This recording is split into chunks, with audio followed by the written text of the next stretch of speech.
Neetu bathroom से नहाकर निकली तो लाइट बंद करना भूल गई।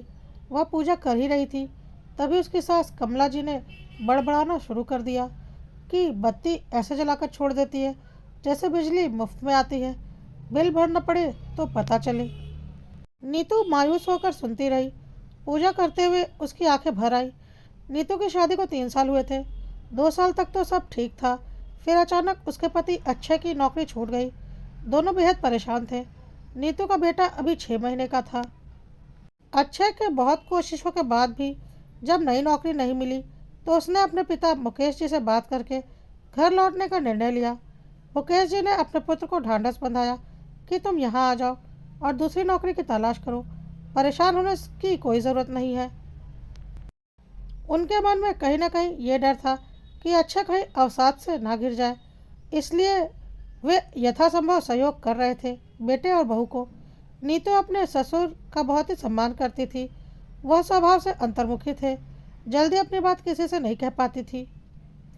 बड़ों को पलटकर जवाब देना उसके संस्कारों में नहीं था। कमला जी नीतू को सुनाती कि जब उनकी शादी हुई तो उनके आने के बाद से मुकेश जी की तरक्की होती गई, पर कोई बहुएं ऐसी भी आती हैं कि पति का कामकाज चौपट हो जाता है। नीतू को यह बातें बाढ़ की तरह सीधे हृदय में बेधती हुई लगती। वो तो पहले ही परेशान थी और कमला जी समय समय पर सोई चुप होती रहती। आर्थिक परेशानी के कारण मुकेश जी बेटे बहू का खर्च उठाते थे और कमला जी एहसान की परतें चढ़ाती जाती। नीतू का आत्मसम्मान कुचलता रहता। जब नीतू कहीं बाहर जाने को निकलती तो कमला जी 2-4 सामान लाने को कहकर बोलती, अरे तुम्हारे पास पैसे तो होंगे नहीं, चलो मैं दे देती हूँ। वैसे भी अब तो दुगना खर्च हो गया है, पता नहीं कैसे चलेगा। नीतू के आत्मसम्मान को फिर से झकझोर दिया था आज कमला जी ने। वह वहाँ से चली गई। मुकेश जी ने अपनी बहू की व्यथा उसके चेहरे पर पढ़ ली और अपनी पत्नी से बोले, क्यों हर बात में एहसान जताती हो बहू से? वह इस घर के सदस्य है, तो फिर क्यों उसके स्वाभिमान पर चोट करती रहती हो? इस समय हमारे बच्चों का कठिन समय है, उनको हमारी ज़रूरत है। हम मदद नहीं करेंगे तो कौन करेगा? भगवान की कृपा से हमारे पास सब कुछ है, किसी बात की कोई कमी नहीं है, फिर भी तुम उनका मनोबल बढ़ाने के बजाय तोड़ रही हो। कमला जी पति के मिजाज को देखकर चुप रह गई, पर वह सुधरने वाली कहाँ थी। अगर कभी खाना बच जाता तो वह बोलती, मुफ्त का सामान है, बर्बाद करते रहो। अपनी रकम लगती तो पता चलता। ऐसे ही कटु वचन प्रतिदिन नीतू को सुनने पड़ते थे। कभी कभी कमला जी तो अक्षय को भी सुना देती थी। बहुत ही अधिक मानसिक वेदना से गुजर रही थी नीतू। एक तो पति को दिन भर तनाव में देखती, दूसरी तरफ सासू माँ उसके आत्मसम्मान को तार तार करने से कभी नहीं चूकती। छोटे बच्चे की वजह से वह नौकरी भी नहीं कर पा रही थी। आए दिन कमला जी नीतू के सामने अपनी तारीफों के पुल बांधती रहती। मैं जब ब्याह करके आई थी तो इस घर में कुछ भी नहीं था।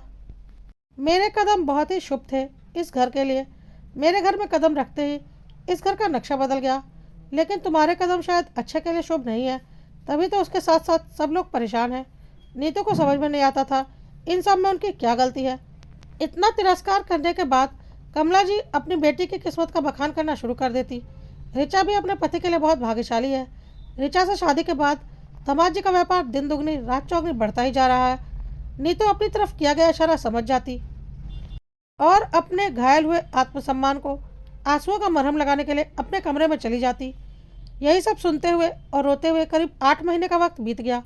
8 महीनों के बाद अक्षय की नौकरी मुंबई में लगी। मुकेश जी ने बोला, पहले वहां जाकर अपने रहने की व्यवस्था कर लो, फिर नीतू और बच्चे को लेकर चले जाना।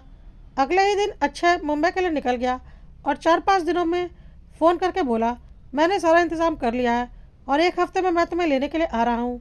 इसी बीच अचानक एक दिन ऋचा अपनी बेटी के साथ मायके आ गई। अपनी बेटी और नतनी को आया देख कमला जी खुशी से फूली नहीं समाई, पर अगले ही पल ऋचा के चेहरे की उदासी उन्होंने पढ़ ली और पता चला कि दामाद जी को व्यापार में बहुत ही ज़्यादा घाटा हो गया है और काफ़ी ज़्यादा कर्ज दामाद जी के ऊपर चढ़ गया है। 5 शोरूम में से 3 शोरूम दामाद जी के बिक चुके हैं और बस 2 शोरूम बचे हैं जो कि घाटे में चल रहे हैं। यह सब सुनकर कमला जी और मुकेश जी के ऊपर मानो वज्रपात हो गया। एक औलाद के दुख से अभी उभरे भी नहीं थे कि दूसरी औलाद का दुख सामने आ गया। ऋचा ने कमला जी को बताया कि उसकी सास उसे बहुत ही ज़्यादा ताने देती है, कोई मदद करती है तो बस एहसान गिनवाती रहती है। मेरे आत्मसम्मान को तार तार करके रख दिया है। ऋचा की बातें सुनकर कमला जी के विचार एकाएक बदल गए और वह बोलने लगी। तुम्हारी सास को अक्ल नहीं है क्या? ऐसे समय में बेटे बहू को भावनात्मक संबल की जरूरत होती है और वह तुम्हें ताने मार रही हैं। उन्हें तुम दोनों के साथ खड़ा होना चाहिए था। कमला जी की बातें सुनकर नीतू से रहा नहीं गया और वह बोल पड़ी। मम्मी जी, बेटी का दुख देखकर एकाएक आपके अंदर इतनी समझदारी कहाँ से आ गई? कल तक जब मैं इस परिस्थिति में थी तब तो आपने नहीं सोचा कि मुझे और आपके बेटे को भावनात्मक संबल की ज़रूरत है, ना कि आपके तानों की।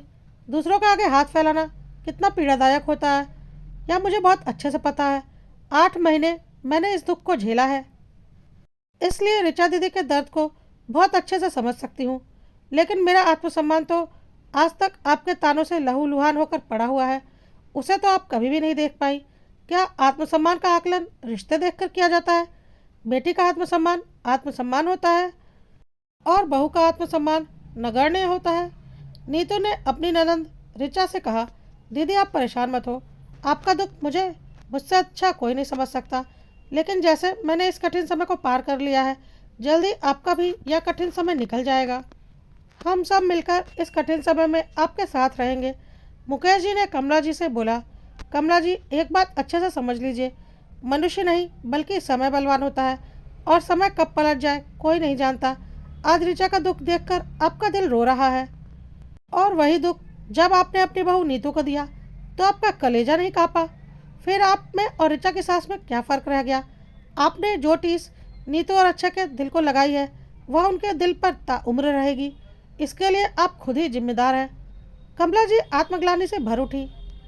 उन्हें ऐसा लगने लगा कि बहू के साथ उनकी करने की भरपाई अब उनकी बेटी कर रही है और वह मन ही मन दृढ़ निश्चय कर रही थी अपनी बेटी की स्थिति को संभालने की और बहू के मन में अपने लिए जगह बनाने की।